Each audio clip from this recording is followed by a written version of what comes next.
আজকে আবারও সুপ্রিম কোর্টে ডিএ মামলার শুনানি রয়েছে। ঠিক 6 সপ্তাহ আগে আদালত নির্দেশ দিয়েছিল যে নির্দিষ্ট সময়ের মধ্যে রাজ্য সরকারকে ডিএ বকেয়ার অন্তত 25% কর্মীদের হাতে তুলে দিতে হবে। আজকে অবশ্যই সুপ্রিম কোর্টে আমাদের নজর থাকবে ডিএ মামলার শুনানিতে। আরো তথ্য আমাদের প্রতিনিধি জ্যোতির্ময় কর্মকারের কাছ থেকে আগে জানবো। জ্যোতির্ময়, দেখো, চলতি বছরের 16ই মে বিচারপতি সঞ্জয় কারোল এবং সঞ্জীব মেহতার নির্দেশ দেন যে বকেয়া ডিএর অন্তত 25% 1 মাসের মধ্যে মেটাতে হবে। অর্থাৎ 16ই জুনের মধ্যে এই নির্দেশ কার্যকর করার কথা। এই নির্দেশ কতটা কার্যকর হয়েছে, এই ক্ষেত্রে যে কর্মচারী সংগঠন রয়েছে তাদের বক্তব্য কি এবং তাদের এক্ষেত্রে ইতিমধ্যেই রাজ্য রাজনীতিতে স্পষ্ট হয়ে গিয়েছে।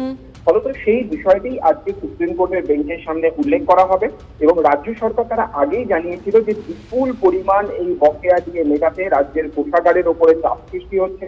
প্রাথমিকভাবে সুপ্রিম কোর্টের বিচারপতিরা জানিয়েছিলেন যে 50% দিয়ে মেটাতে হবে। তখনই জানানো হয় যে তার জন্য 20,000 কোটি টাকা প্রয়োজন, যা এই মুহূর্তে রাজ্য সরকারের পক্ষে দেওয়া সম্ভব নয়। স্বাভাবিকভাবেই মে মাসে দেওয়া নির্দেশ কতটা কার্যকর হয়েছে এবং সেক্ষেত্রে রাজ্য সরকারের কি অবস্থান হয়, আমাদের নজর আজকের শুনানিতে।